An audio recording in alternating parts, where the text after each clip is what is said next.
Welcome to one of the angriest WAN shows that you're ever likely to encounter.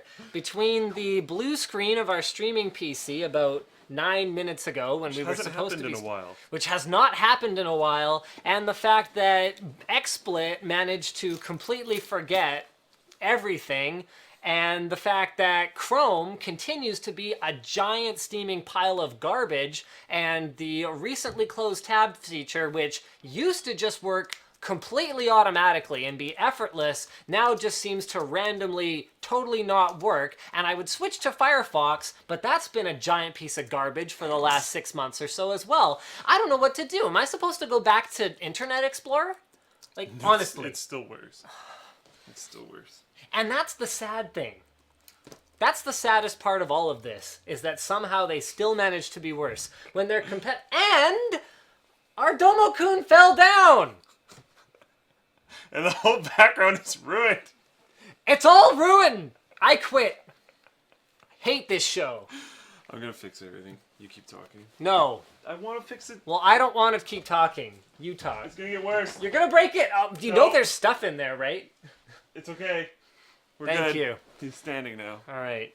Everything is fine in the universe. He's looking over us. Maybe that's why the browser's broken. All right, welcome to the show, guys. We've got some great stuff for you this week. Oculus is... What do you have? Stormtrooper. No. Yeah. Unbox it now. Give me. Yes. Okay. Holy crap. Oh okay. my god. Screw news topics. News topics don't matter. My day just got fixed. Completely. Okay, don't chop this out. Okay, yeah, that would break my day. I'm gonna move this. Okay. This, my friends, is from originalstormtrooper.com. We are going to have a full unboxing and like gearing up guide with lots of glamour footage and all that stuff coming soon. And let the jokes come. Aren't you a little short for a stormtrooper? Yes, thank you. Yes, I am.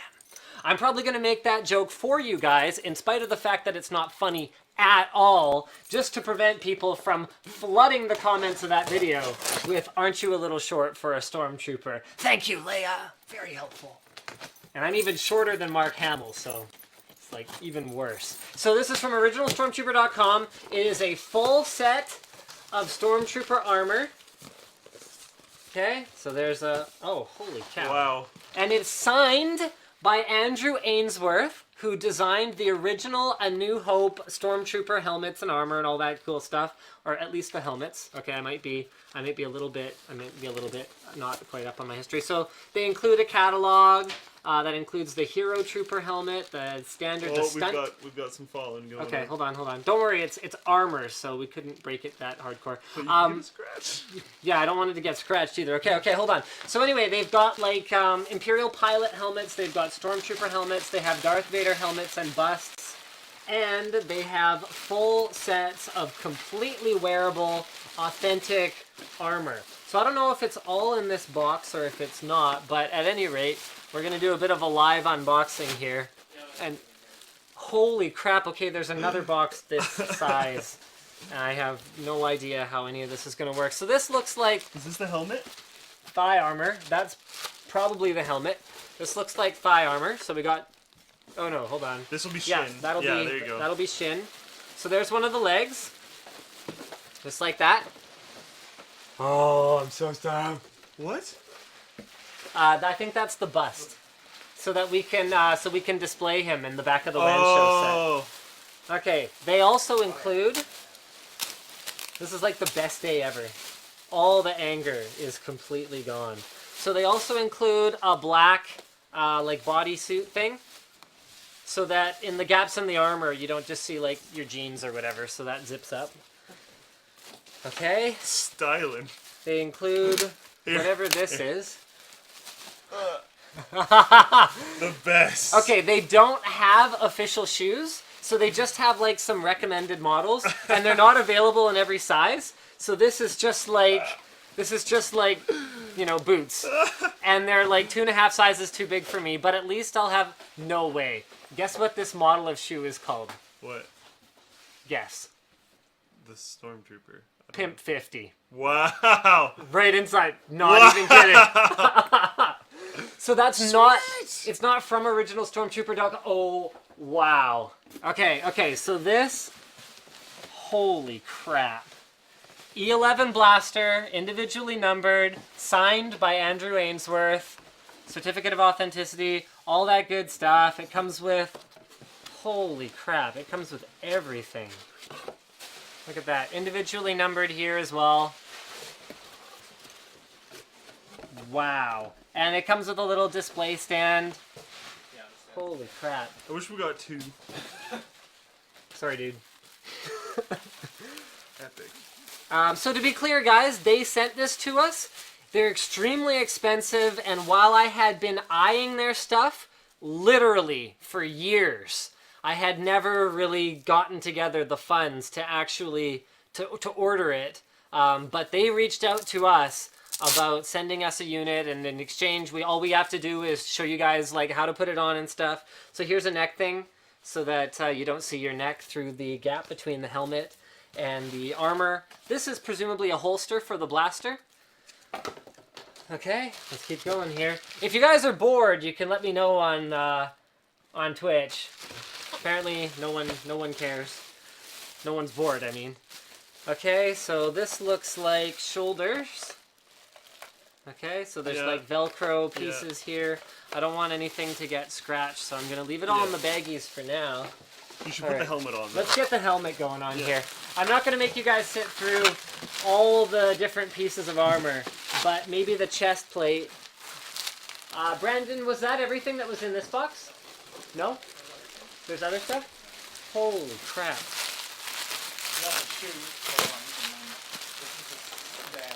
Okay, so that's the stand, and yeah, that's the bust that he's gonna live on. Okay, so there you have it, guys. Here. There's a chest plate. Fantastic. Don't wanna. Oh, look at that. Okay, so that's the tinted lenses, which I guess I'll leave off for now. So I don't know. Oh, it's signed inside. Ah! Luke, I am your father. Wait, I think I got that wrong. What? Yeah. Yeah, no, I'm kidding. So there we have it, guys. Obviously, I'll have to do some playing around with it in terms of size, because they're a little bit bigger than a normal person's head. Can I put it on? I'm sorry? Can I put it on? Yeah, absolutely. Here you go. Well, I'm holding the... Here, I got it. Oh, I'm so stoked to do the unboxing. Don't worry, you got this. Should fit. Yeah, there you go. I didn't want to break it. No one wants you to break it. There we go. That's epic. It is kind of massive. Yeah, it's like huge inside. So you got to picture that with like the proper lenses inside, of course. They go on the inside. Yeah. I am like stoked so hard. Oh, there we go. If you turn your head sideways, it's super easy. Okay, I'm going to go ahead and I'm going to put these in something safe. I got a box. Oh, you got? Okay. That's awesome. It's cool that it's signed. I know. Holy crap. This will be like the best headquarters statue ever. The only thing better would be a life-size statue of Gay Ben. That would be better. But Made not in by bronze. much. Yeah, in bronze. Alright, so there's the front and back plate pieces. I'm just going to put those over there.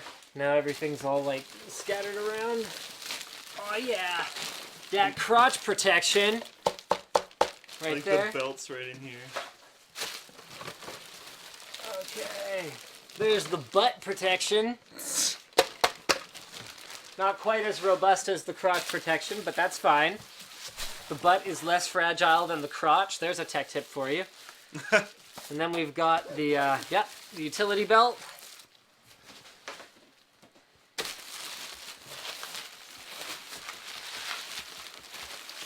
Whatever these are.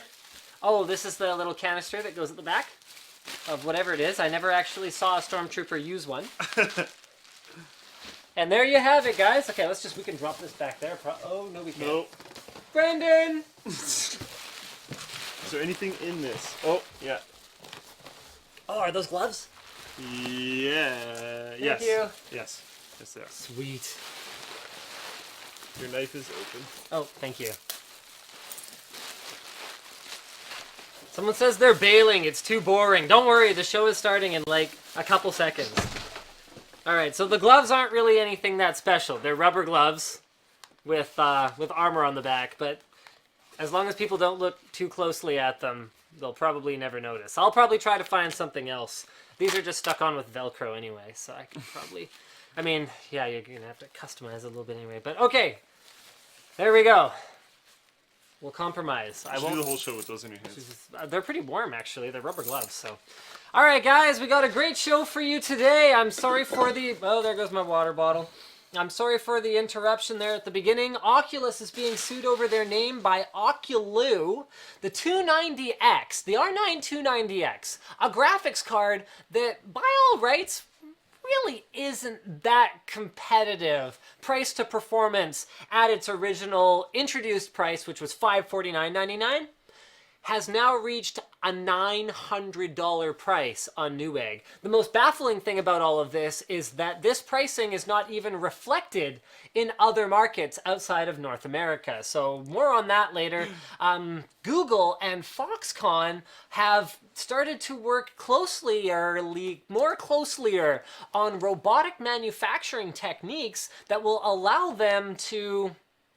I don't know, it looks like the objective is to get rid of inexpensive labor in their Chinese factories, and as another sort of benefit to this, potentially move manufacturing back overseas to North America. But then... Depending on where you place benefit. Depending on... Okay, you know what? We'll talk about that more in depth, because I have a lot to say about that one. And finally, what do you got? Well, you spilled a little bit into my section. I did. You did 3 things. I always spill into your section. There's also the Flappy Bird insanity, which is like the whole internet has something to say about it, and it's ridiculous, and we'll talk about that later. And that's about it. It is so baffling to me that Flappy Bird matters at all. Like, at all.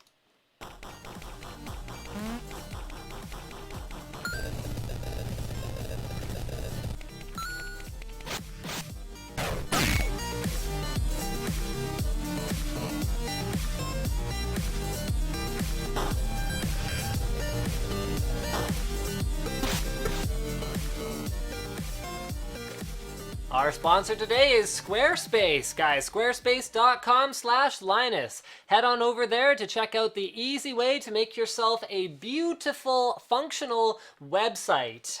Visit squarespace.com. I think I just said that. So yeah, squarespace.com. They're our sponsor for today. Thank you so much for making the WAN show possible on this Friday the 14th.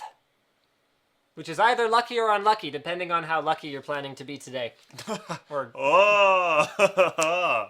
right, so let's get going on our first topic here.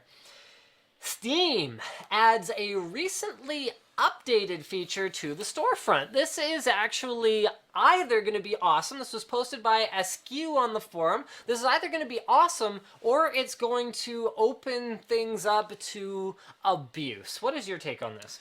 I think it's buried far enough down on the front page that I don't think it's going to be that bad.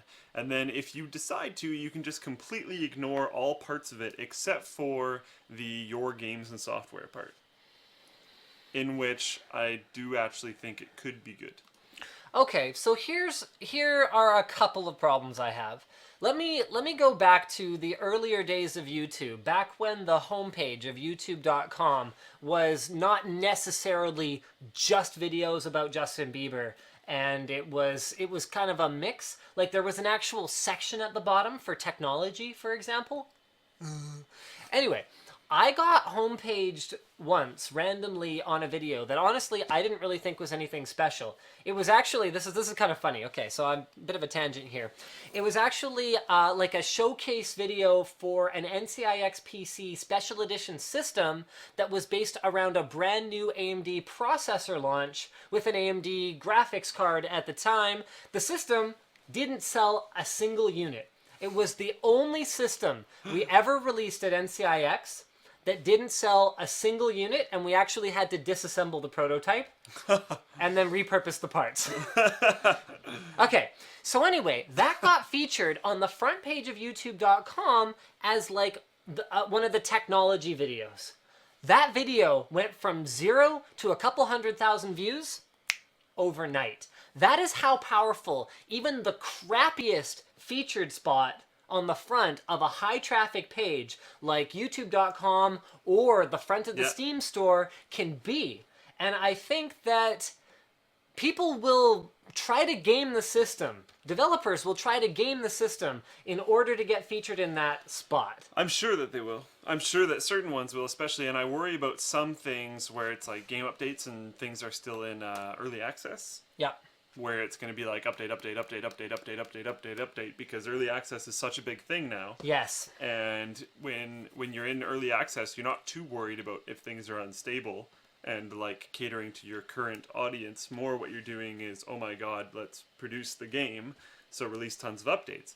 And in other situations, and especially if you're in early access, you're probably trying to get funding, and crowdfunding and early purchases is such a big thing now that people are going to jump on that like crazy.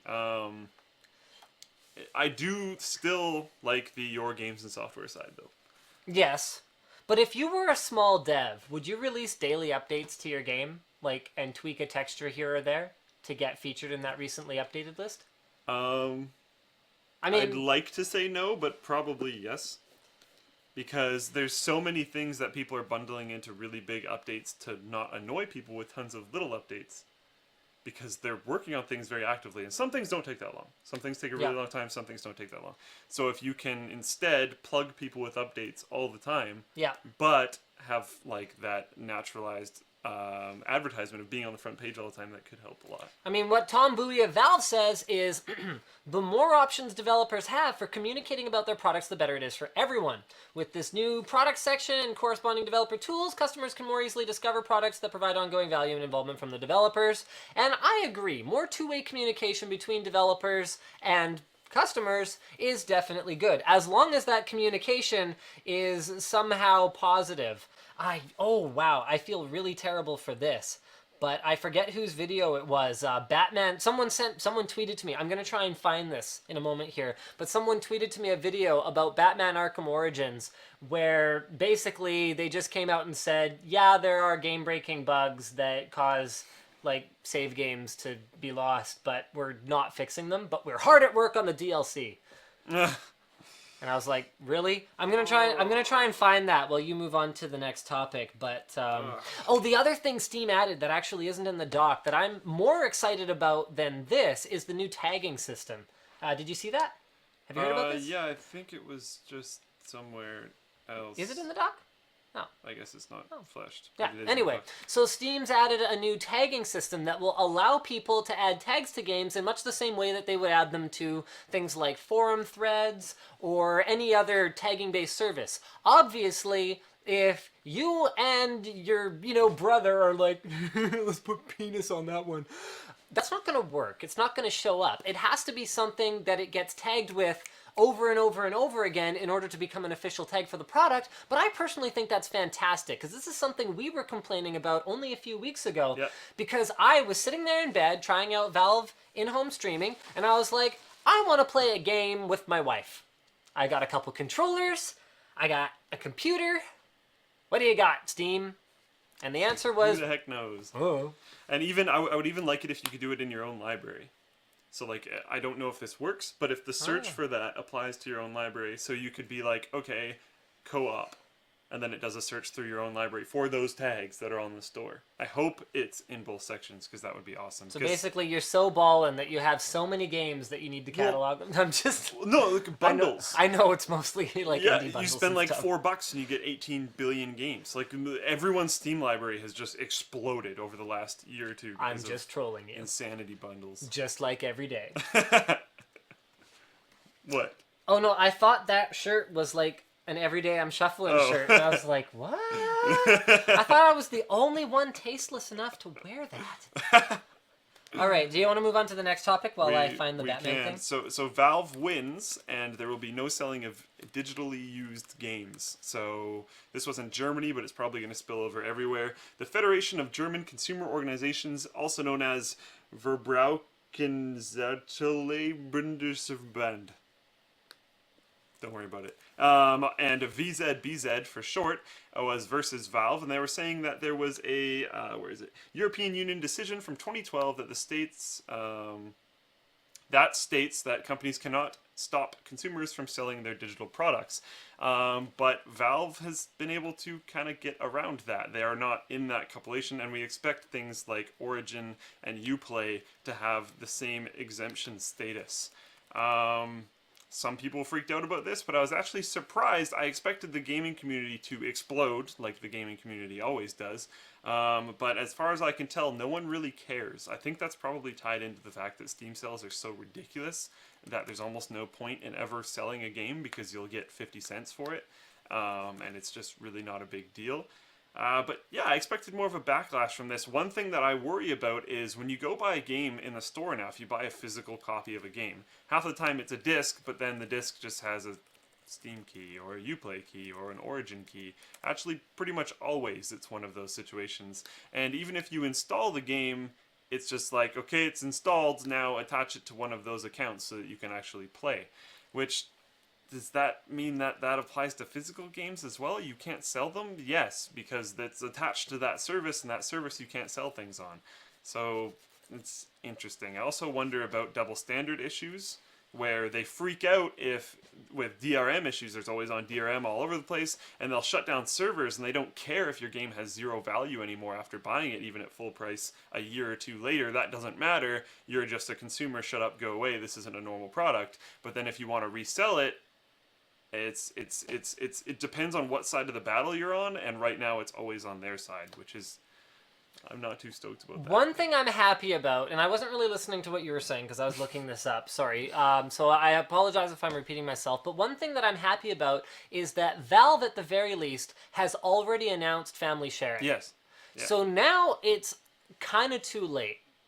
The cat's out of the bag, which means that if Valve's going to offer family sharing, which would allow at least people within the same house to share a game, then someone's going to have to sort of figure out that, okay, Steam's really competitive, okay, maybe we'll do that on Origin, okay, maybe we'll do it on Uplay, and I suspect we'll move towards that as an industry standard. However, you know, the inability to resell games is a huge concern for me because, and I think for a lot of people, because for frequent upgraders, for hobbyists, think about yourself as a hobbyist or enthusiast. I think that it's wrong to say that anyone who's an enthusiast spends a ton of money. Maybe you spend a ton of money, but you find smarter ways to spend your money. So for example, when I was in high school and I didn't have a lot of money, I didn't have a full-time job, I was going to school. I was like lifeguarding 1 or 2 shifts on the weekends, and that was all the spending money I had. I still had a ballin' computer.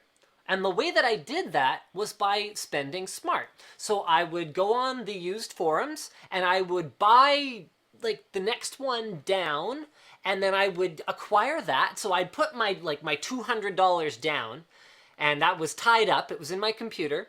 And then what I would do is I would make sure I was keeping up on the news, and as soon as I started to see rumors of something coming that would make that product irrelevant, I'd flip it quickly. So I'd go, okay, I'm gonna, even though it's still kind of worth 200, I'm gonna flip it for, you know, 175 or 180. Make sure that I move it quickly. Then I would take that cash and I would put my 180 that I recovered from that original card, I'd pitch in maybe another $100. So I'm spending $120 over what I spent 6 months ago, and I would get myself a higher tier of card this time. And I was able to gradually build up my PC to be really awesome, and then I was able to keep it up to date by churning through hardware, by flipping it for sometimes more than what I paid if you're a really, really savvy shopper.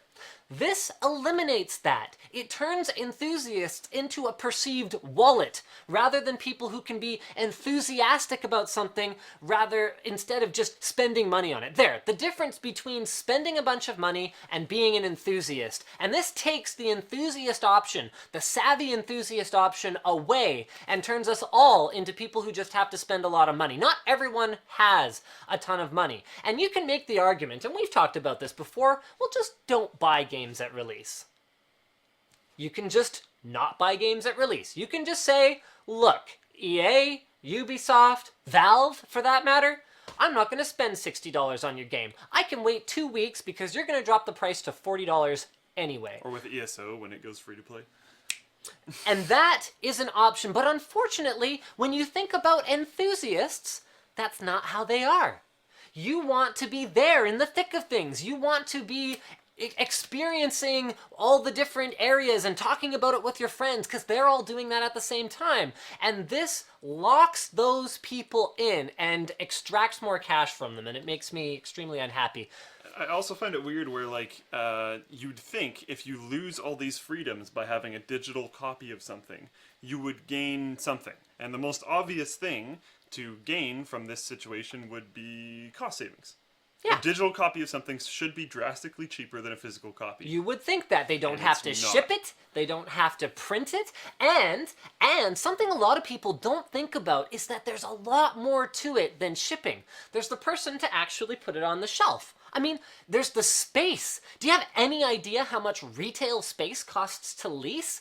So there's that. And then there's storage, because space adds up over time. When you have a pallet of something sitting in the back of a Best Buy, do you have any idea how much that costs to keep there for a month if it's not selling well? Physical media has so much more risk involved in it and so much more cost involved. The fact that we're paying the same for digital media is criminal. I noticed this. I'd never had a Kindle before. I just uploaded my Kindle review last night, my first one ever, and I noticed that Amazon's generous Lend to a Friend program allows you to lend every ebook you buy once for a period of 14 days.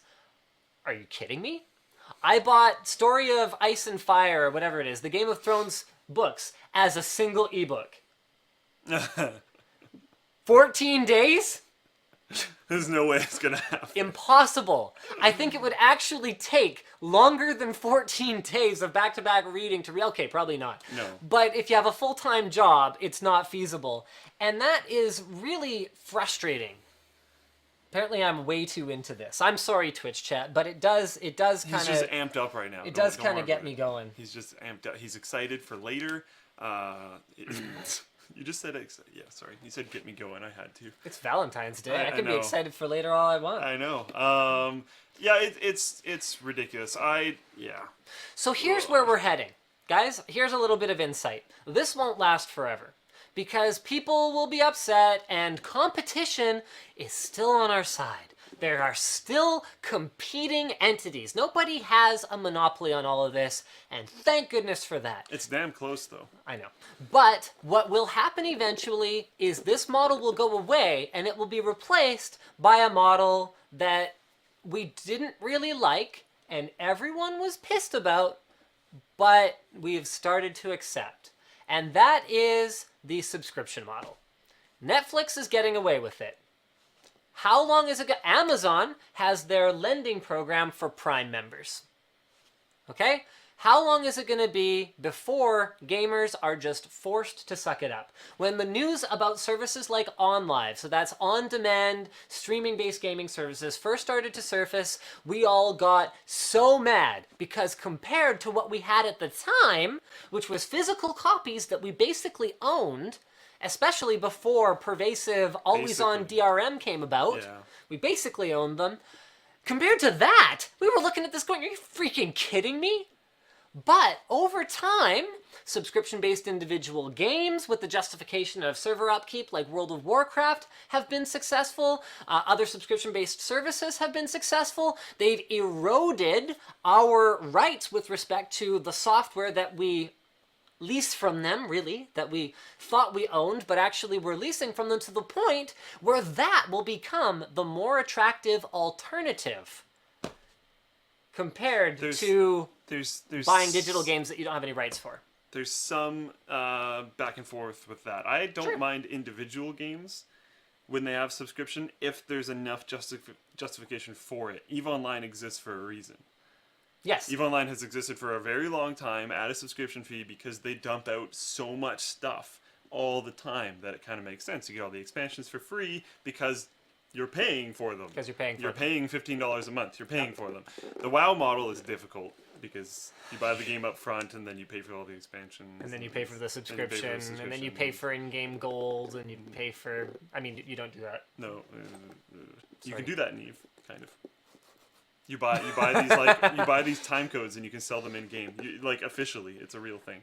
It's done through the Eve website. I love Anyways, this. Fonzie Scheme says, I'm switching to board games exclusively. They're going to turn those digital too. So yeah, don't imagine that you're going to be free from. Actually, at CES, Intel was showing off a large table-sized tablet, perfect for playing Monopoly. Yeah. So you're screwed either way. Sorry, go ahead. But I think it's probably coming. But I wouldn't be surprised if it does show up at some point if they do themed stuff, because there's so many games. Yeah. So I could easily see it being like, I'm an RPG subscriber. That's an interesting thought. And that's probably the direction it's going. You wouldn't just be a Steam subscriber. Because that's way too big. Or you could, but that would be insanely expensive. Right. They'll probably have like the $200 or $300 a month Ultimate Bundle, and you can play anything on all of Steam. And that'll probably exist. But otherwise, it's probably like... Or you can be like the week late one. Yeah, or the it's week or late it's a one. subscriber thing, but your subscriber thing, you get the games late. Oh, there's gonna or be... if you pay individually, you get them on day of. There's going to be so many ways for them to squeeze an extra $3 or $4 out of us. Yeah.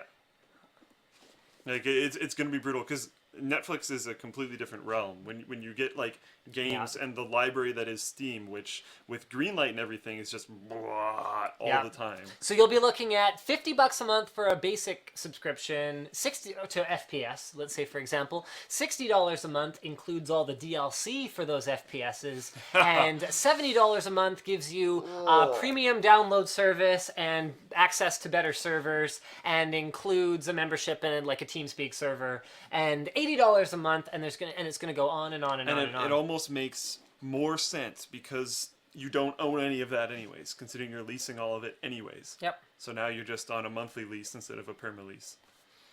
It's like, yeah. Someone says we can stop that from happening, just don't pay it. And I wish that was true. There are so many things that I wish were true. Why didn't we stop Xbox Live Gold? Why did we pay for that? I certainly didn't. I never gave them a penny for an Xbox Live Gold membership, but enough people did that is now something that we accept, and Sony's doing it as well, and it has become industry standard. When did it become industry standard to pay for game servers, and why do we accept this? It was never industry standard before. When did we give them the option to take away the ability for us to host our own game servers? Why is it that you can still play Team Fortress 1 and original Counter-Strike? Because Valve cared.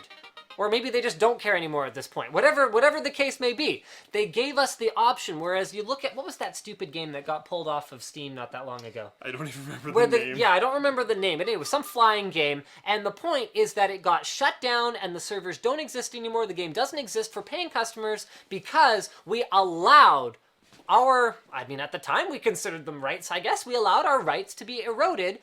And we just accepted it, and we kept giving them our money. And I always get ragged on for my love of physical copies of things, but I honestly think that's part of it. I've always liked a physical copy of something because even though a lot of them now are literally just ports for Steam keys, I feel like I actually own something.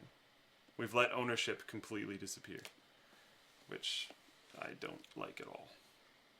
I mean, unless it's like slavery, you shouldn't own people. Well, I'm not trying to own people, though. I'm trying to own that. You're not trying to own people? What kind of gamer are you? Yes! Man, you had that set up a really long time before that. Okay, yeah. I'm sorry. Yeah, no, seriously, though. Like, do you want to hear me rant for another 10 minutes, or should we move on to something else? Let's skip that one for now. We jump into this weird topic. And one of my videos going up this weekend? Oh, man. You guys, prepare yourselves. This product, this manufacturer, this product. Anyway. He just... Anyway, okay. Posted by Beebskadoo on the forum. Google Voice search just got a lot smarter. Hit it. Meh. Oh, come on. Meh. Well, I'm thirsty, so you're going to have to do it while I go get a drink. Okay, 'Cause I well, talked too much. apparently now they have a field where you can put in your relationship with that contact, so you can be like, this is my uncle, or this is my mom, or this is my dad, or whatever you want to do. Okay, I have to rant for a second. And yet, they still haven't figured out that you might want to put multiple contacts and tie them all to the same number. If anyone from Google's watching, why can't I put my Grandpa Archie and my Grandma Donna both in my address book and just have the same number for both of them? So that I don't have to think about it. So I don't have to remember, did I put them under Grandma and Grandpa? Did I put them under Archie and Donna? Did I put them under Donna and Archie? Why do I have to remember that crap? I'm getting a drink. Okay, so you can attach these labels essentially to different people, which is their relationship status with you. So cool. You can say call dad, or you can say call mom. Not to mention that Android's voice calling is ridiculous. On iOS, I can just say call wife mobile, and it says calling wife mobile, and it rings. On Android, it's like call wife mobile. It's like calling wife. Do you want to dial? And she's got like 4 numbers. And then it's like, okay, that one. And it takes forever to get to this option. And it's like, do you want? Yes! Yes, I do. Why does it take so long? Okay. It's like they want me to use my phone when I'm driving. It's like Google wants to kill us. Speaking of Apple products, actually, because I don't normally do that, because I don't normally like them. In this case, they actually definitely had the one-up. So with Apple, there's a tap to add custom label, and you can add whatever the heck you want. So you could be mom or whatever. And then if you say call mom, and it doesn't know your mom's number, say you haven't added that custom label. If you say call mom, it'll ask you what is your mom's name. And then if you tell it your mom's name, it'll find that person in your contact list, add that custom field for you, and then call them. GG.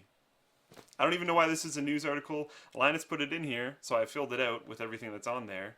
I guess he put it in here so that he could rant about the things that he doesn't like that already exist, that don't necessarily pertain to this. I don't know! This was linked, like he said, by Beefskadoo on the forum. Let's see where the source is from. Just none of my cares about it. Is linked, it's from The Verge. And like, honestly, and I know not everyone does this, but my dad in my phone is just dad, and then his full name after that. His first name is his middle name, and then his last name is our last name. Why do we have to use workarounds? That's what I want to know. Well, I was just talking about how like sweating. Siri's thing does it better anyways. Oh, yeah. Yeah. Do you know about if you say call mom, it'll ask you who your mom is, and then you just tell it who your mom is, and then it adds a custom field that they're your mom, and then they just calls them. Some days I'm tempted to go back to Apple. I'm still not, but I'm just not impressed by that. Like, cool, okay, it's there, but... At least they're improving. I just don't see how it's a news item. So I think it's come down to which thing you want to fight about next. Really? Oh, you know what? No, I'm not that angry about the Oculus thing. I'll let you be angry about that. I'm actually not super... There's reason. Okay, so... What?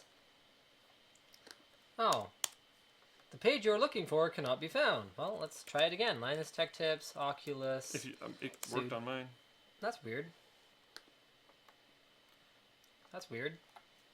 One of the problems... which one are you clicking on? I don't know. Anyway, okay, well, the point is... on this one. Oculus. Yeah. That's weird, hey? Okay, anyway, let's move on. So go ahead. Huh. Anyways, so there's a company called Oculus. What they do is they supply side video / pre-roll monetization platform for publishers, professionals, seamless, whatever, ad-free delivery video platform for businesses, whatever you want. And they have solutions like video encoding, video SEO, video email, and syndication, real-time video management and analytics, available 24/7, blah, blah, blah, blah. They're video embedding and video streaming solutions. So essentially, instead of just embedding YouTube videos on your website, you could embed your own videos fairly easily on your website with metrics and proper SEO and all that kind of stuff. And their name is Oculus, spelt exactly the same as Oculus without the final S. And they are mad because it's spelt exactly the same as Oculus without the final S. And they existed before Oculus. A quote from Palmer Luckey, I can't remember exactly how you say his last name, said, unfortunately, he decided They didn't just decide to put an S on the end of Oculu, is essentially what he's trying to say. That was never their plan. What they're trying to say is Oculus, the Latin word for an eye. They weren't adding an S to some other company's final name. The problem is that it doesn't really matter. You're still one letter off of another company's name, and But the company's not even in a competing industry. their fight for that is that they could be. They could be, Because but they aren't. I know, but they're defining what they do. It's definition issues. I'm not on their side. I know. I'm just playing from their side. I'm just angry still. So yes, so am I. Their whole thing is their video streaming. They're not trying to be like, we do exactly these things, because what if they spread out from what they're doing? So they're video streaming, and what they're saying is Right. Oculus could very easily on their roadmap have video streaming. Because what if you start watching videos or certain experiences that come from Oculus servers? Oculus is getting into game development and media stuff. So they're saying eventually their roads could cross. So take care of it now, because it's a one letter off name for companies that could cross each other. I still think it's completely ridiculous, because if I hear Oculu, Yeah, they don't sound alike. it doesn't sound different. If it was Ocula, like, that's actually a pretty big difference. Oculu. It's a really weird word, Ocula. But if that was actually what it sounded like, maybe, I don't know. The one thing that was kind of funny is if you Google Oculu, the first result is Oculus. That's probably not It's helping. not the case. helping. It's not helping at all, but I find it hilarious. It's just because Google is autocorrecting the last letter. It doesn't know what it sounds like. But Right, because no one's actually searching for Oculus. Sorry, you're just not as popular as Oculus because you're not. You know what? The reality of it is, they're not a small company. I know. A lot of that's people. fine. I I said have to put that out unpopular. there. I know, but I have to I put didn't that say out there small. because a lot of people have been saying that they're a small company. They're not a Right. small company. They're just not a consumer-facing company. Yeah. This is kind of like when people were baffled that Toshiba bought OCZ's SSD business. And they were like, well, Toshiba doesn't have any presence in the SSD. Oh, yes, they do have presence in the SSD space. They're huge. They just don't necessarily sell to consumers. But many of your laptops very likely contain Toshiba SSDs with their toggle NAND. They're an actual manufacturer. Anyway, all that aside, I don't think it's going to matter. Either Oculus is going to have to change their name or they're not. And if they change their name, does it matter? Are you not going to buy one because they changed their name? It could hurt their trending. Maybe. Part of the problem is a lot of people think it's called an Oculus. Yeah, that's true. The Oculus name has been passed around more than the Rift name has. That's true. I That's even true. catch No one myself. says buying a Rift. No, Because what's a Rift? I even catch myself very consistently saying I'm looking into an Oculus or whatever, because they only have one Yeah. product, so a lot of people do that. Which is going to be part of the problem if they have to change their name. Now, knowing them, they'll probably change it to something similar, but not similar enough that someone can sue them. Boculus. I wonder if there's a Latin name for The two fake of it. eyes. Like the cheap Chinese clone could be called a Croculus. And the one for Oh my investment God. bankers could be called the Stockulus. Oh. And if you're making fun of the whole thing, you could wear a Moculus. I'm sorry, I'll stop. Yeah. I wonder if there's a different Latin word for eyes instead of eye, I don't think so. because Oculus is an eye.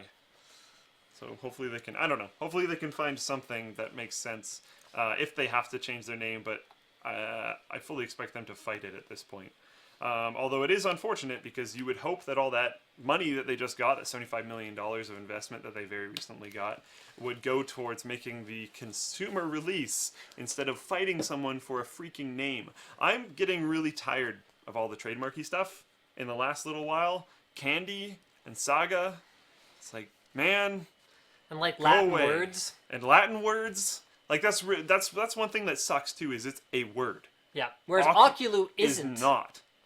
So it's like, really? No, you can't just make something that's like, you can't say your word is Bok, B-O-K. And they're like, oh, well, your name can't be Book. Right. They don't sound the same. They're one letter off. Right. That doesn't make a lot of sense. You should be Oculus's lawyer. I should. Yeah. That'd be cool. If they would let me see the release version. Yeah. You should be like, if someone else's name was LUK, which isn't a real name, can I not be named Luke? I mean, Objection! Consider Chewbacca. He's a Wookiee. He lives on the planet Kashyyyk. Does this make sense? Okay, so let's move on to the ISP disaster in the US. Wait, Comcast to buy, and this was posted by Pit 5000, and Pit 5000 is probably the place where all of the subscribers of Comcast or Time Warner Cable Services are thinking about throwing themselves. Because this is terrible. A Comcast takeover of Time Warner Cable would be, I mean, they're both evil enough as it is. And it's already enough of a backdoor colluding relationship going on between ISPs here in North America anyway, in general, without them actually merging. There's some things that just totally don't seem right. So in a quote, they say, it will not reduce competition in any relevant market because our companies do not overlap completely with each other. In fact, we do not operate in any of the same zip code. When I read that, even without doing any further research, I was like, wow, that sounds impossible. Then reading on the thread on our forum, someone said, the only services offered in my area are these two companies. So, I haven't actually gone and looked at a coverage map, but I'm assuming that guy on the forum isn't just lying for fun. And it makes complete sense that they would both be offered in at least some type of overlap somewhere. And saying that they do not operate in any of the same zip code sounds a little bit insane. Maybe someone in Twitch chat can tell me that I'm wrong. Because yeah, let us know. I haven't done deep research of this, so I could definitely be wrong. But, really? I don't know. That seems a little bit sketchy to me. I mean, was this kind of consolidation bound to happen? I forget the ISP side of things. Let's talk about cable TV. Were all the cable TV providers going to survive? Because I don't know about you, but I sure as heck don't have a cable TV subscription. I'm not planning to get one. I will never, ever need one ever again in my life. I have never had one. I think my parents had one for a not super large period of time when my grandpa was kind of staying with us for a while because he wanted to watch it. Other than that, don't think we really had one. And then since I have moved out, which was actually a fair amount of years ago, I have never had one, and I have never cared. So we've had someone say they don't directly compete, and that's another thing too, is what do you mean don't directly compete? I mean, if you're in neighboring territories, wouldn't it be beneficial to control them both? I don't know. I thought they have, so someone says blah, blah, blah. They have localized monopolies in all areas because of the infrastructure. Someone says Time Warner Cable is better than Comcast. Someone says, my parents just canceled TV and use internet now. Someone says, slick, let me get that shirt. I'm not sure what that has to do with anything. Someone asked me what racket I have. I use an ArmorTech 900 Technique 4U version. With the longer handle. Local law. This is stupid. Local laws do not allow more than one ISP in an area in most places in the States. That's just plain stupid. Actually, I didn't even know that because I'm Canadian. I didn't know that either. We have crappy ISPs, but at least we can choose which pile of poo we like. Or both. Or both. Currently, we chose both. Yeah, we chose both. We want to give all of our money to all of them because we need to cue dramatic music. We have a mixer now. We just need we need to get some tracks like they have on the radio. I want to live in a world where we can give our money to every service provider monthly on the 1st and 15th of the month, never missing a payment because missing a payment is not North American. And we want to pay for Netflix and games. And monthly. Cable TV, because Netflix should never have sporting events on it. Instead, I should have one service for live and one service for video on demand. And another service for movies. And YouTube, I want to pay for that too. Eventually, you'll just get this like combined check from like the combined conglomerate that is all of the companies. It'll be like, this is your monthly check for content and entertainment. Bye bye to half of your paycheck. Owned. Well, it's like, Oh right, the by and large. yeah, the by and large from Wall-E. It all comes back to that. At some point, Costco, Amazon, and like Google are all just gonna merge. And then that'll be that. Well, that was oh nope, not going to go into that yet because we haven't argued and been pissed off about that yet. So I'll talk about that later. Yeah, we'll talk about that later. All right, what else we got here? Oh, Happy topic. I'm sorry. Happy topic. Happy topic. Yeah. Is that? Yeah. That's the one I was gonna. So Timmy from Timmy Tech TV, one of our fellow YouTuber buddies here, is doing a donation per subscriber to Cocoon House. So up to $2,500, Tim is going to donate 10 cents per subscriber. So I already tweeted about this, so you can find that in my Twitter feed if you want to know more about it. But it's at Timmy Tech TV on the Twitter, and there you go. You guys can definitely check that out. He makes tech videos as well. And let's move into our Squarespace thing. So guys, if you haven't already heard of Squarespace, and if you go to squarespace.com/Linus, then you can definitely give us credit when you go and check it out and try out a free subscription, or free trial rather. They give you 2 weeks to build up a little website for yourself and pretty it up and then decide if you like it. It's a subscription-based service, speaking of subscription-based services, but at least this is one that makes sense because they do a lot of stuff for you. In addition to giving you the tools to create a website that looks great and is functional, whether it's on the desktop or on a mobile platform, they will also cover the actual hosting fees for you, and it's all dynamically adjustable. So if you, for whatever reason, were doing a live stream to almost 4,000 people and you were like, guys, why don't you all hit linusmediagroup.com at exactly the same time, it would kind of go, yeah, we're good. And it can dynamically adjust itself in a way that like a small web hosting server somewhere on a limited connection might not be able to handle. Squarespace also has a new tool called Logo, which I think is pretty self-explanatory. It's a very easy logo generator that allows you to make a little logo. It has little graphics that you can choose that are contributed by artists, and you can make yourself a nice little business card. It's not meant to replace professional artists, but at least it's something for very small businesses or charities or blogs, or if you want to make a portfolio website, it gives you something that you can put on there so that it looks more professional. The last thing that I wanted to bring up about Squarespace is they're doing a huge recruitment campaign. So they're calling this Be a Part of It. You go ahead and apply, and so you can register to sort of indicate your interest in a job, and there's actually a bunch of really cool stuff about this program. So number one is that they are giving a bounty to anyone who refers someone who eventually does get hired. So I actually didn't copy all of my notes for this, so this is going to be embarrassing when my Squarespace contact reads this. Oh, that's funny. Oh, I went to the wrong URL.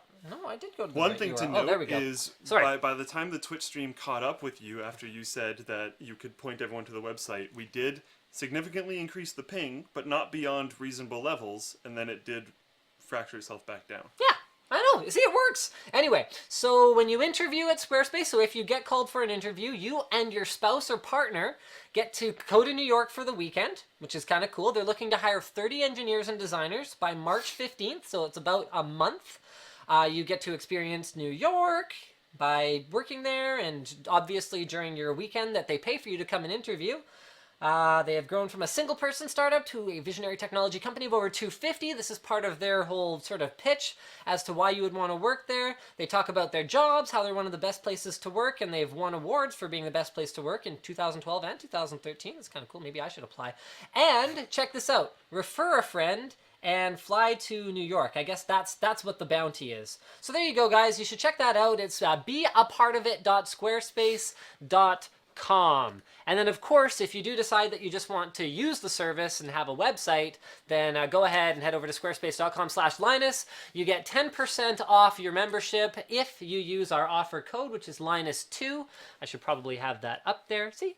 Just like that. Linus2, right over there. If you use Linus2, and I'm missing something. Right. They pay for your domain if you sign up for a year right from the get-go. So they'll give you a free domain in addition to the hosting that you're already paying them for. How does that domain thingy work? If they pay for your domain and then you leave, can you take the domain? Not sure. But you got 14 days of free trial to ask them questions. They have 24/7 support. See, they have so many talking points. I can't cover them all in a single read. Oh, you were leading me into more talking points. That's okay. I think I covered it pretty well. I think you guys mostly know what Squarespace is. It's just the kind of thing that you have to kind of try it to believe it. We switched from a WordPress site to Squarespace for LinusMediaGroup.com. And yeah, that's what my web guy looked like when we did it. Because instead of him picking at every little thing bit by bit, which you can play around with on Squarespace, but you don't have to, it was able to be done by Edsel in like less than a day. And I'm not a designer. Yeah. So it's the kind of thing that designers or even non-designers can do if you have a little bit of know-how. All right, so let's move into our next topic. Oh, it's going to be an angry topic. Which one do you want to fight about? I'm going to let you pick.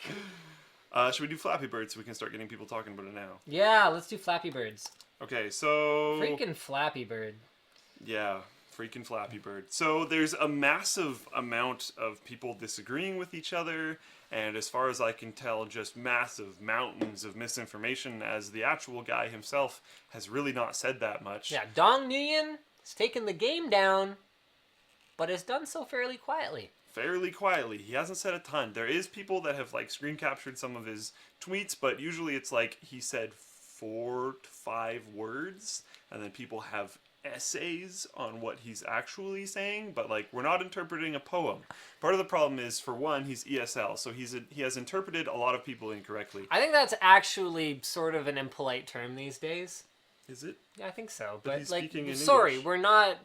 we're not trying to be rude I don't to mean or it anything. It just means negatively. English second language. That's all we intended. And the only reason why I'm saying that is I know some of it, at least some portion of it, this part is fairly straightforward, is because he was getting a lot of what he felt were attacks. Someone would say, like, I've been playing for the last 8 hours and my eyes are bleeding.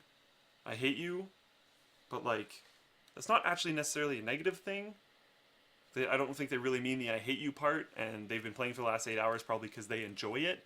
But he received that very negatively and was like, oh my god, I'm sorry, you shouldn't have played this much, I'm sorry. And I think he's having a lot of trouble with all the pressure, that's for sure, but it's a lot of other things that people have been speculating about that we don't really know. People have said that he makes 50K like a day on it or something like that. But then, like, where does that necessarily come from? I've heard that the original source for that might not have actually been 100% accurate, or that it might have been an estimation, or it was accurate, or it's totally not accurate, who knows. If you go to our social media page for our social blade page, for Linus Tech Tips, that's totally not accurate. Yeah, we can't tell you how much our earnings actually are because it's against the terms of our agreement with Google. But I can tell you that A, that's an extremely wide range. It's actually a full order of magnitude from the minimum to the maximum.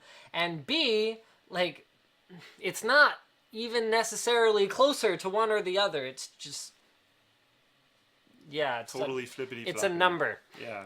And enjoy it. There's people saying he took it down for legal reasons, even when he said he didn't, but then it kind of might make sense that he did, and then who the heck knows? There's people wondering if he's having problems with Nintendo because of the pipes, and then who the heck knows? The game's not even good. Like, how did this become an internet sensation? There's been people saying that he got bots to download it and rate it so that it would go up to the top of the list so that people would actually start playing it, and then that's why it played, but then who knows? But then why would he take it down at that Then point? why would he take it down? Because he's making so much money. Did he copy the game? Is it just a new version of Helicopter? But then who cares? But then did he copy Everything's a new version of Helicopter. Yeah, but then did he copy a newer game? Someone else that also made a new version of Helicopter.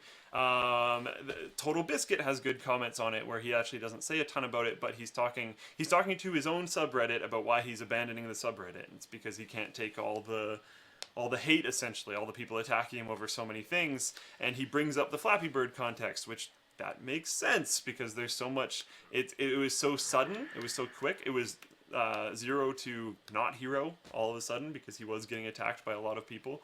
There's so much crap going around that I didn't have enough time to properly say this is how it is before we did the show. So what do you guys think? Yeah, let us know. Twitter Blitz, guys.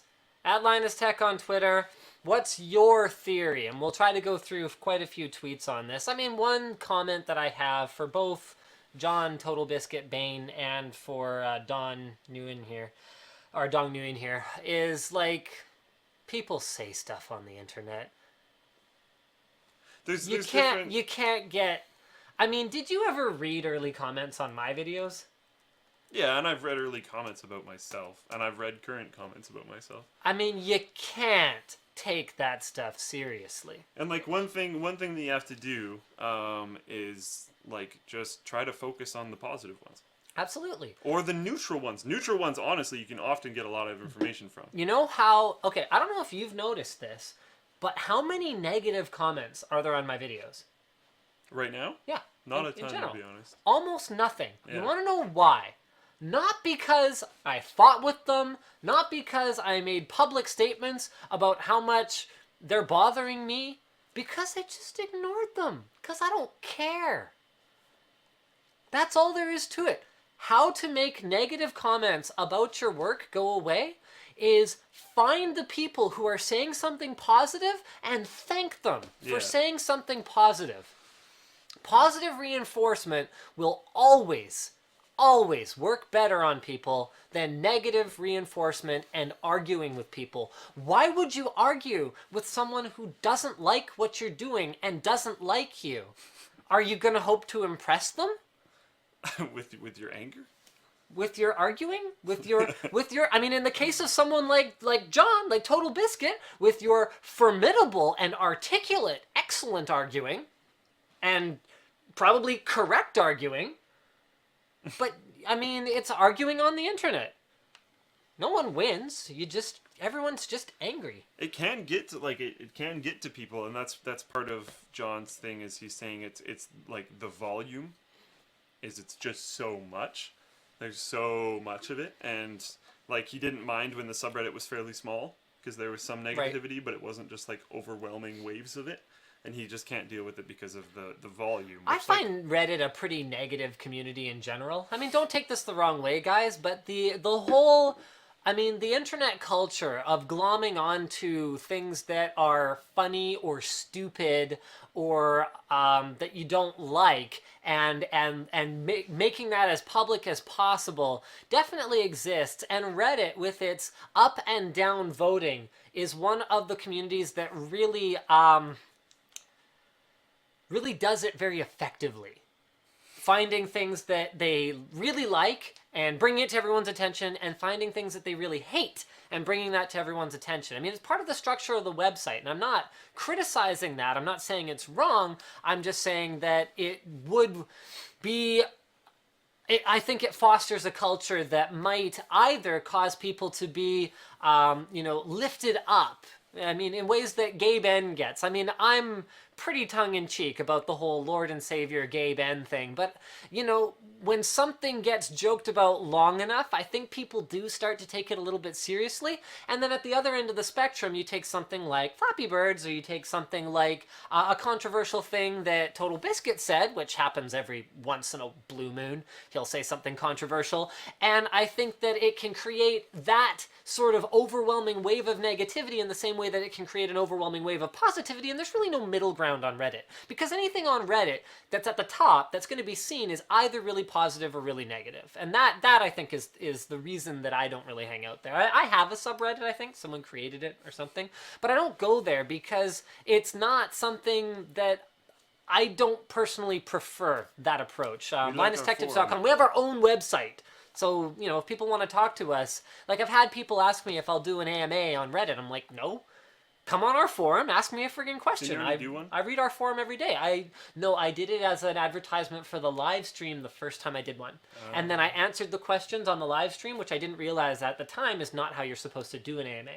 Yeah. So I posted one, and people asked me questions, and I did answer them, but I didn't really do it right. Oh. So anyway, the Linus Tech Tips forum is the place to post stuff if you have questions. That actually reminded me about another thing, which is boy. people were saying that Flappy Birds might have blown up because of Reddit.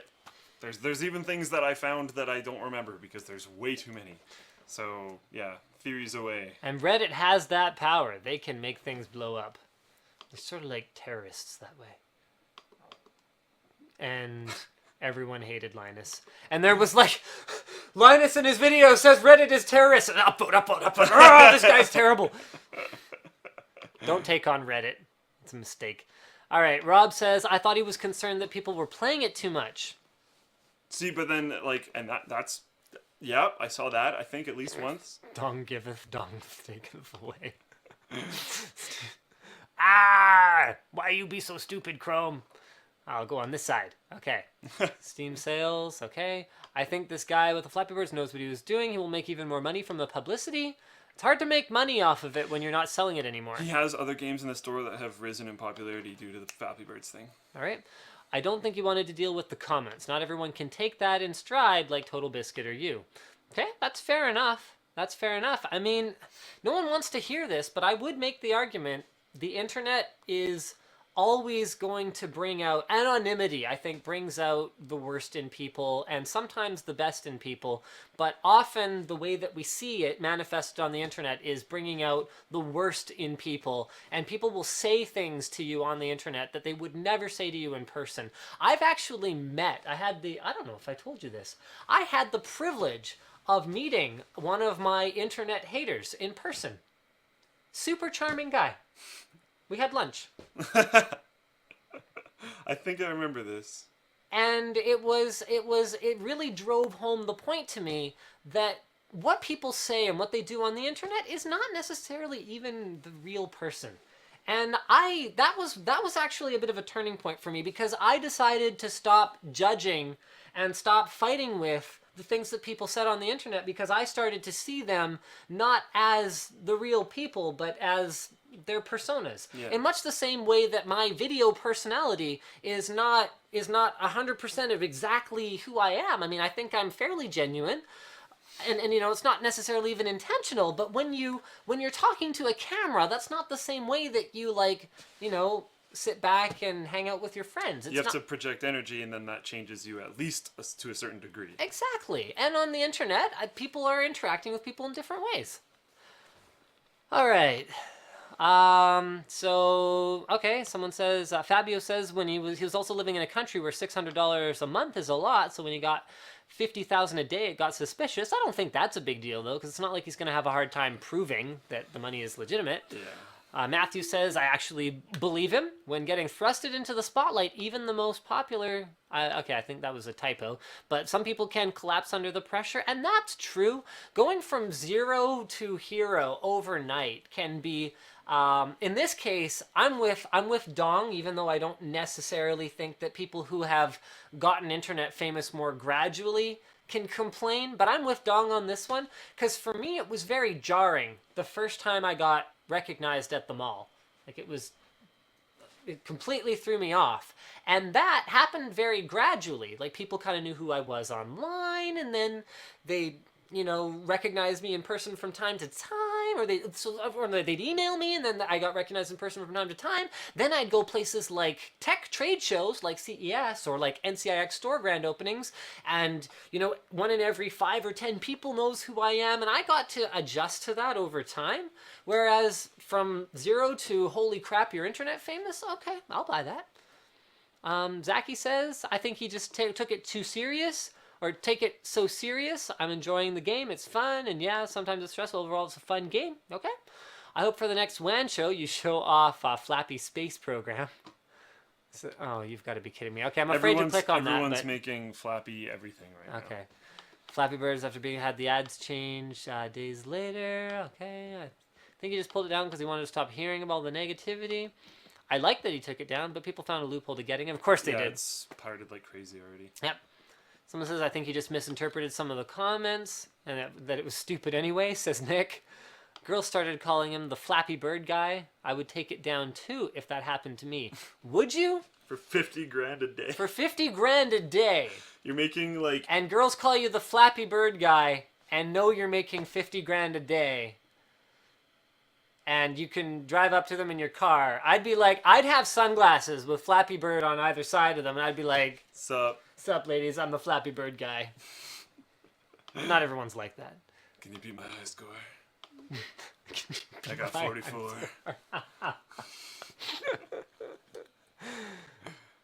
Okay, I think we need to not go down that path. Couldn't handle the pressure of knowing how many Flappy Birds had died. Can you handle the pressure? Maybe part of a government conspiracy and just didn't like money. I kind of doubt that one. I would ignore every single comment and keep filling my pockets with fat stacks, yo, says Ali. I actually think there's a lot of people that would have just been like, all right, done. Sure. Just like disconnected from the internet and then just let their game rot. That's not a bad strategy. Just like unplug for a couple months because the internet has a short... The attention span of the internet, let's go back to Reddit for a minute, is about equal to the decay algorithm on Reddit's front page. Yeah, so like if you disconnect for long enough, just it won't matter. You're fine. Don't worry about it. All right. Okay. I think that's about it for now. Let's move on to our next topic. Let's make sure we're not missing any of our headline topics before we... Yeah, 290. Oh, yeah. 290Xs have gone as high as $900. Which is $350 clear of the original price of the 290X. So this was actually an article posted on AnonTech. I Like Mac and PC posted it on our forum. So here's a link to the article on AnonTech by Ryan Smith. And this is like, it's like hilarious. So there's a couple things here. Number one is the prices have hit $900, which is ridiculous. Number two, oh, they've changed. Oh, I'm at new, oh, they changed them. What just happened? Interesting. I wonder if there's an update to the article already. What's this P? It's not on... What? There's also not as many cards as there were. Interesting. $6.99, $7.99 for the liquid cooled one. Okay, well maybe this isn't news anymore. I want to know what this P means. When I did this article like 2 hours ago, they were there. Huh. All right, well, apparently, because, okay, so to be clear, guys, okay, so there were a couple of observations from Ryan. Number one was that every single card was $899.99, whether it had an air cooler, a reference cooler, a water block. That is not how it was when I looked. And that's not how it was when you looked. So when he looked, that's what it looked like. And then the other interesting observation was that this wasn't happening in other territories. So Ian Cuttress, who also works for AnonTech, checked out some of, his favorite UK retailers, and pricing was only marginally above the North American MSRP, which it usually is, because graphics cards tend to be more expensive in Europe. So that, I just did an inspect element on that P, and it's a membership icon. Membership icon? Yeah. That's interesting. And if you're clicking on these SKUs, they're just not linked to anything? What is going on their website? What are they doing? We should call up Paul and be like, dude. Yo, dog. Oh, this one works. What are you doing? Premier member. Premier member. Does that mean you have to be a Premier member to buy it? This... Oh, no, it's eligible for free shipping on returns, free 3-day shipping. Oh, okay. So it looks like it's kind of like Prime, but Premier, which has the same letters as Prime, but has more letters and is therefore better. More letters is more better. All right. So, of course, all of this is due to Litecoin and Dogecoin mining and all that kind of stuff, and actually not a whole lot to do with how price performance competitive something like the R9 290X happens to be. I really don't know where the end of this is, but it's pretty clear that for gamers right now, even at $700, that's not a competitive card. For gamers right now, the better option is to go for something like a GTX 780 and then, get like a pretty decent chunk of cash towards a nice CPU to go along with it or a couple cool games. There was a comparison made by AnonTech saying that if you paid that price plus $10, you could get a 780 Ti and an i5 4670K. I compared, it wasn't exactly $10 as far as I could find, but that was maybe due to Canadian pricing, but for not very much more, you could still get a 780 Ti and a 4670K, talking about like $50-$60. So, and we consider that you don't need a 780 Ti to perform better than a 290X. There's a cheaper card that does that. It starts to become pretty hard to justify for gamers. And does NVIDIA still have that game bundle running? That I don't know. I'm not sure. Sorry guys, don't quote me on the game bundle.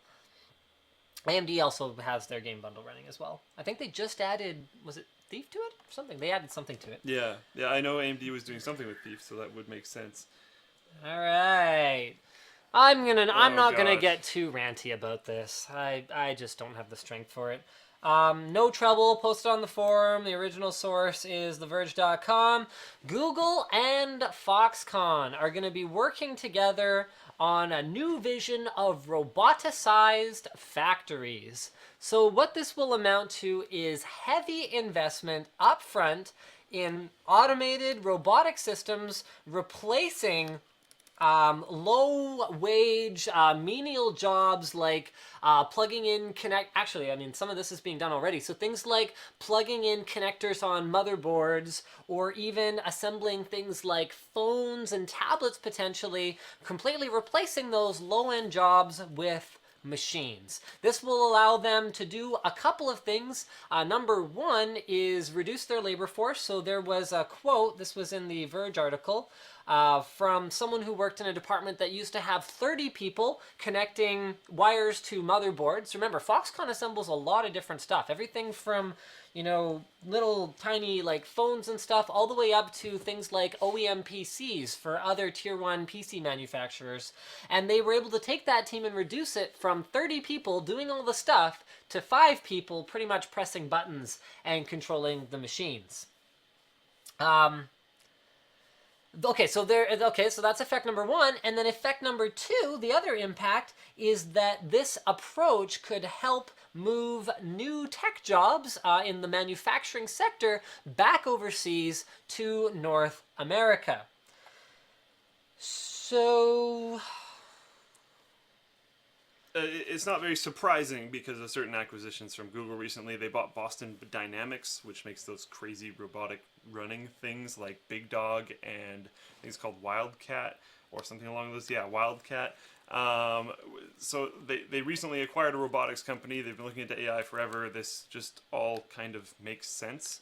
Now, Big Dog isn't exactly manufacturing, but when you acquire something like Boston Dynamics, I'm sure you acquire a lot of extremely skilled engineers, and I'm sure they could take something like that and adapt certain systems like the articulating arms and stuff into some type of manufacturing system. Because, I mean, really that's the advantage that humans have over machines, is the ability to to think and to reason as they do things, as well as to have everything from good coarse motor control to very fine motor control, the ability to diagnose something and look closely at it and carefully while they're assembling something. And between better robotic vision, which is advancing very, very quickly these days, and more... Wow, look at that. I hadn't actually watched this video before. That's fantastic. It's a really old video, too. Yeah, this is from 2008. Yeah.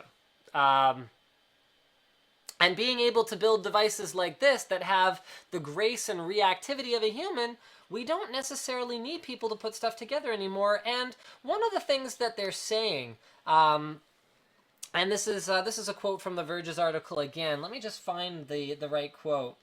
Is that one of the benefits is that they want to compete better with... Hold on, let me see if I can...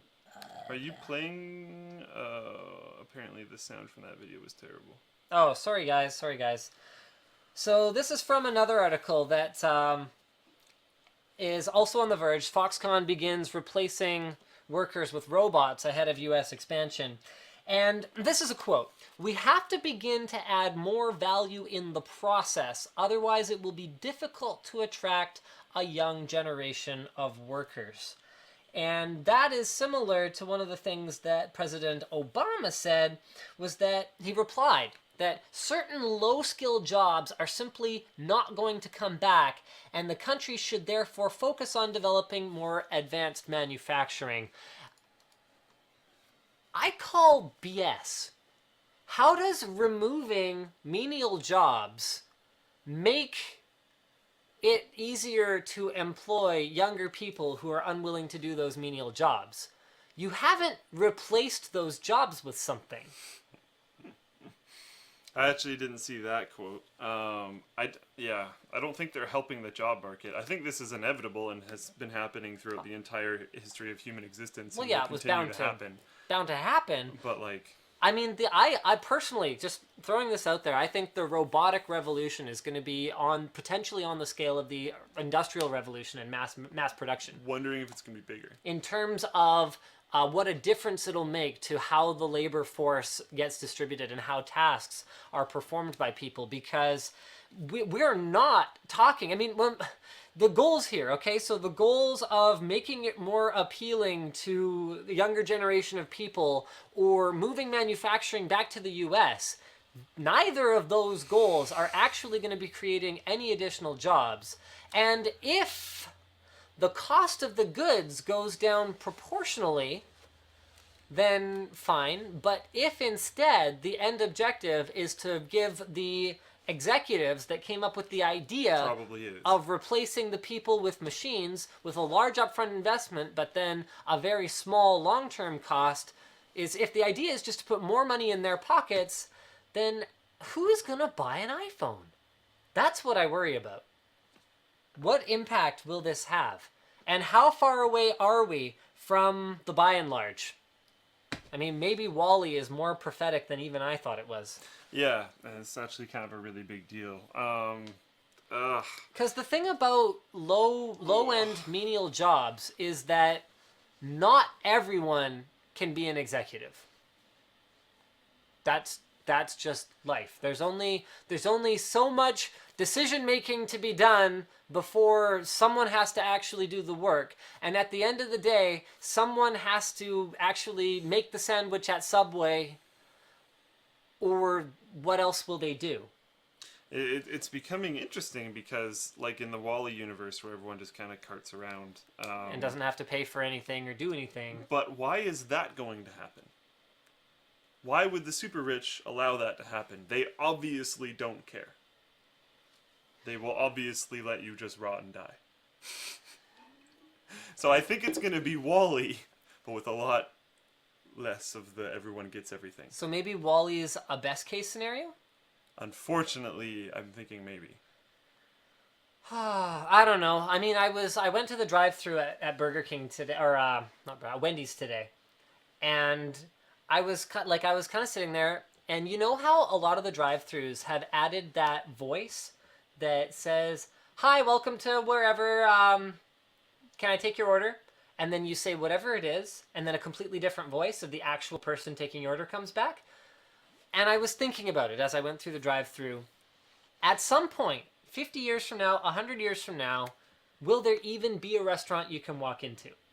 Or will it be, future style, everyone has to go through the drive-thru, and will that person be completely gone, replaced by smarter Google voice recognition and smart Google robots? I think there will be super expensive restaurants that you can go into. You care if a robot makes your food? Depends. What if it does a better job? Because quite frankly, it probably will. Then I probably wouldn't care. What if it's faster and does a better job, and yet... Because, and people are going to be like, oh, but you're taking jobs away from people. Yeah, but I'm ignoring that part completely. Because it's what I would care about. I would care that that person doesn't have a job. I wouldn't necessarily care that my food was made by a robot, unless it was worse in some possible way. I just wonder what people will do. If no one has to make a sandwich or assemble a phone... Speaking of assembling phones, I actually took apart a phone for the first time. Not my one, but my wife's Droid DNA. And, I felt like this kind of gave me a better understanding of the electronics assembly process, because I took the whole thing all completely apart, down to the screen, and then replaced the screen on it, and then put the whole thing back together. And I was kind of sitting there thinking about it today as I was in the drive-thru, and I was thinking about this article, and I was like, if a robot could do that, what couldn't it do? It's going to be interesting. There's a forum on the internet that I frequent that talks about futurology and stuff, what is actually going to happen. And the future of the 60s was all this awesome stuff, all this automation that we're starting to see and stuff, but then no one thought about the ramifications, the fact that no one will have a job at some point. And then it's who's going to make the uber rich, the 1%, whatever, pay the people that aren't doing anything? because there's nothing for them to do.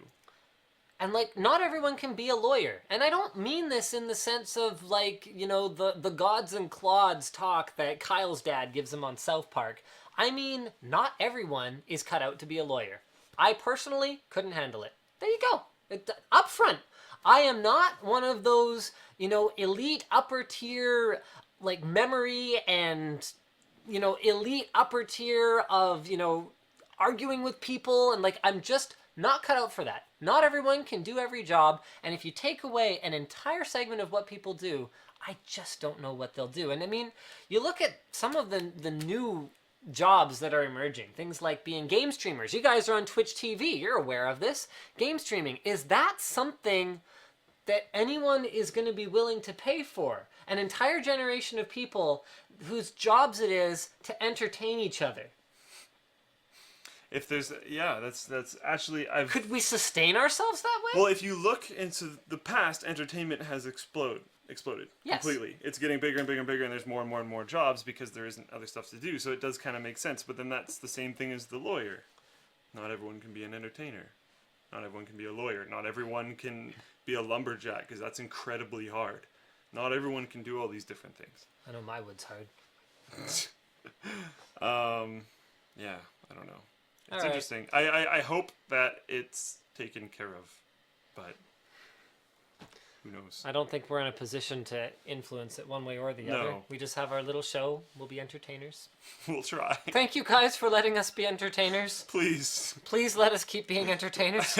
Speaking of which, you can support us on the forum. We have paid memberships now. Please take your sandwich money and, well, no, not your sandwich money. I don't want the people who might not be making sandwiches anymore to give us their money. See, I don't know how to feel about this. Like, I feel terrible about, like I actually feel guilty that my job is somewhat safe, at least for now. Maybe. You know, maybe it isn't. What if... They've talked about the holographic actors thing. Exactly. They might not need actors for movies anymore. So that'll be really expensive for a while. And even if you don't need actors, you will still need people for extremely time-sensitive stuff for probably quite some time. But when real-time rendering engines and, you know, mouth and facial synchronization with a voiceover comes to be, will we need me anymore? Can we just have really nice B-roll of a product which can be produced by a robot, and it could do better shots than poor Brandon could ever do? Because it's a robot. Because it's a robot. Will we just have really nice B-roll, and then will we have a digitally rendered guy that sits and tells you all the key points about it, and will we need me anymore? And how far away are we from that? Probably not that far. Isn't that terrifying? So... Okay, maybe we do want the sandwich money. Anyway, guys, if you go to the Linus Tech Tips forum and you click on the If You Love Us, click to see our affiliates and support us. We do have all the support options there. It ranges from everything as simple as adding our Amazon link to your browser toolbar and to your bookmarks so that anything you buy on Amazon gives us an affiliate kickback, all the way to contributing directly to the costs that are directly associated with our business here. So paying his paycheck, paying my paycheck, paying for our servers to be up and the equipment that we need to bring you all these shows. And that's all there. No pressure, of course, because everything will be free and we will do everything regardless of whether you guys contribute. It's just that we'll appreciate it very much if you do. Which leads us to our last topic, which is the Titanfall beta. I didn't get a code. Did you get one? I did. You bastard. Apparently, and this was posted by Chris LX Cross on the forum, if you contact EA support and tell them the code you received didn't work, they will add access to your account. He posted a chat log of it working, and there it is, Titanfall, right there. I'm hearing mixed reports, with some people saying it is balls to the walls amazing, and some people saying it sucks, and then some people saying it's overrated, which it probably would have to be given how hyped it was. Yeah, it's a big change, though. That's the whole kind of idea, is that we're moving away from Modern Warfare 4 for the first time in a while. Holy crap. It's something is different. They have jetpacks, they have these giant robot things, there's different areas where the pilots can run around that the robots can't get them. There's all these, there's very, the levels are much more vertical, because if you go really high with a jetpack and land on top of one of the robots, you can start ripping them apart. There's Someone much says more COD different with mechs. things. Yeah, essentially, but it didn't have mechs before. So now it does, and it has jetpacks, and it has all this other crap. So we'll see if it's worth anything at all soon, I guess. I'll try to stream it at some point in time this weekend. I will not be streaming tonight unless it is extremely, extremely late. Yeah, it's Valentine's Day, guys, so tell me. Nope. You got a date? And I don't think it's under NDA because I have seen a lot of people streaming it on I know Twitch. it's not under NDA. You can't have a non-disclosure agreement for a date. Unlike Elder Scrolls Online. Is this anything to which do I with that can't hickey you stream. had on the show a couple months ago? No, actually. Ooh, that's awkward. Thanks.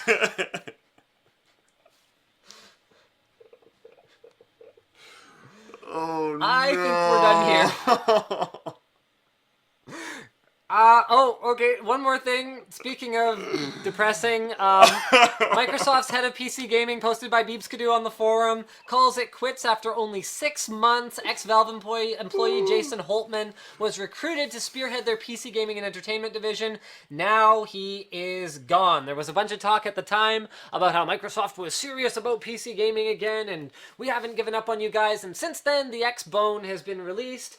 We have no compatibility on the PC for this controller. They're throwing proprietary dongles at us in order to use our gaming headsets, and they are just basically acting unfriendlier than ever. Thank you very much, Microsoft. To me, it is no amazing coincidence that Mr. Holtman decided to leave. So thank you very guys much for watching the show today. I really do appreciate you taking the time out of your busy lives on a Valentine's Day, no less. I'm glad the Titanfall servers were down, because if it wasn't for that, I'm willing to bet a lot fewer of you would be here. No, I will give you the benefit of the doubt. You would have been here watching this show anyway, right? At least on a secondary monitor. At least on a second monitor, or like on a phone or something. Or in the background or on a tablet. You would have had it on your TV that's behind you that you can't see. And you would have been wearing open headphones so you can hear us in addition to the game sounds. There you go. Peace out, guys.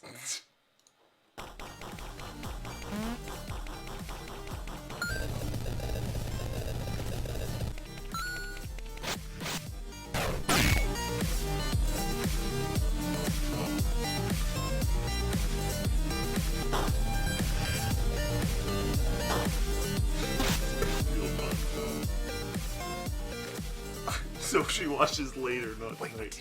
It's on still. I know. Okay.